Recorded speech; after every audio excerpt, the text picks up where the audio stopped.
Hi guys, I'm Febo, I'm coming from Croatia and this is my e30.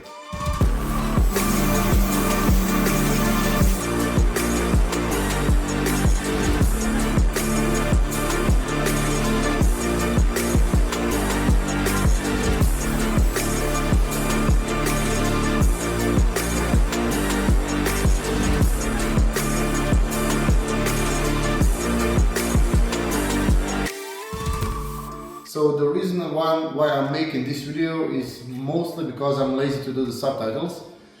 As far as you know, some of you, we have our YouTube channel for a while and we have some nice projects, and I see a lot of interest in my project, which is M40 Turbo. I know a lot of you guys would like to do something like that. It's really not that hard to do a simple turbo project on the M40 and have fun with it. So I will introduce my e30 in the current situation. So let's talk about the basic setup of the car. The car came original 318, just bone stock. It's basically almost stock from the outside, only it has some nice coilovers on the back, LSD. At the moment we are running 5-lug conversion swap from our e36. It's a little bit tricky because the front wheels are not on the same position as on the 4x100, but we did some eccentric bushings and it's not bad at the moment. As far as interior goes, everything's stock, beige interior. Last, the engine. This is where it gets interesting. So the story behind this M40 Turbo is we had almost dead engine with low compression. It was ready to replace. I already bought M50, but we had some turbo behind the desk and we said, what the hell, let's try to build a turbo, have some fun and then swap it.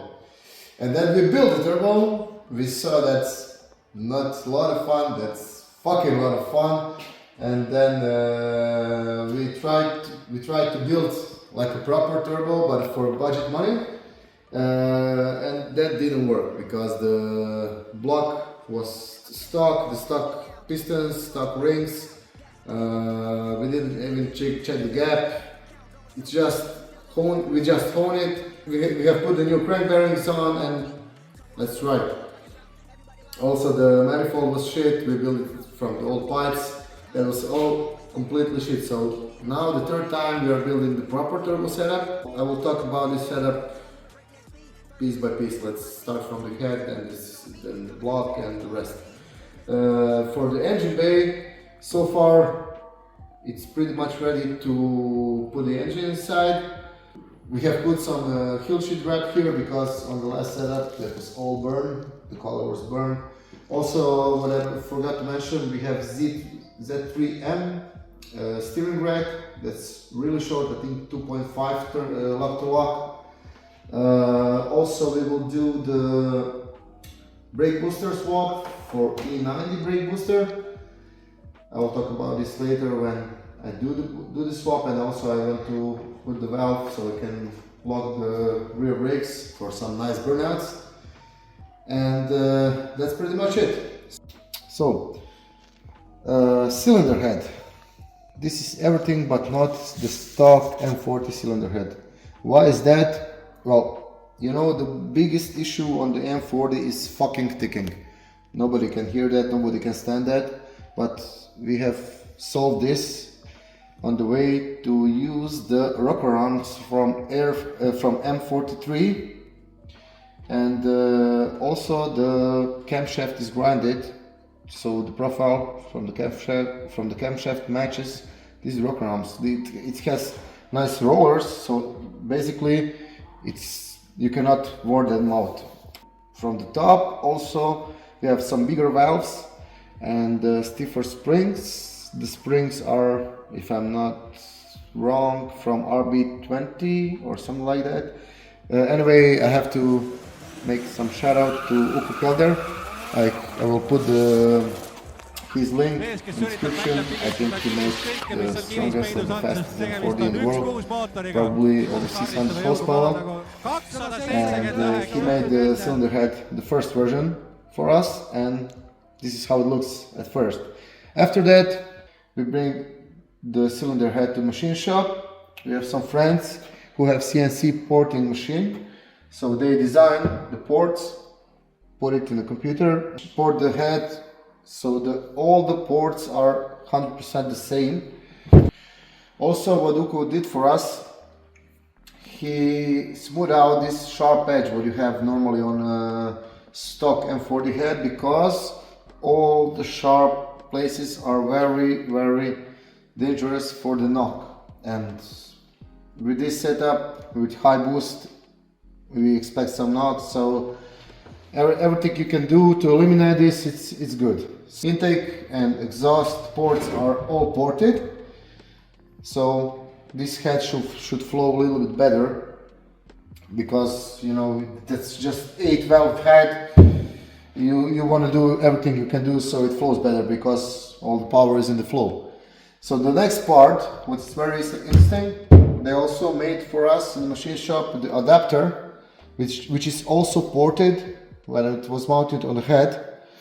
The adapter comes like this for the intake manifold. And on this adapter we have from Audi 1.8 turbo, any engine with the big port channels. We have some manifold that comes like this. To be honest, I don't even know if we will have any benefit from this. The main benefit for me, it will be, we will not have this ugly fucking intake manifold. For me personally, this stock intake manifold looks fucking shit. Okay, that's everything for now, what we have to say about our cylinder head. So let's move to the cylinder block. It's also fresh build. I will find some video with the crankshaft. It's lightened from our friend. I will also put description below from the ELMET Performance. That's also nice machine shop. And what he did, he lightened the crankshaft with a knife edge profile and balanced it into 0.1 gram, so we can rev this engine to the moon, like they say. Next step, we have some forged pistons and forged rods.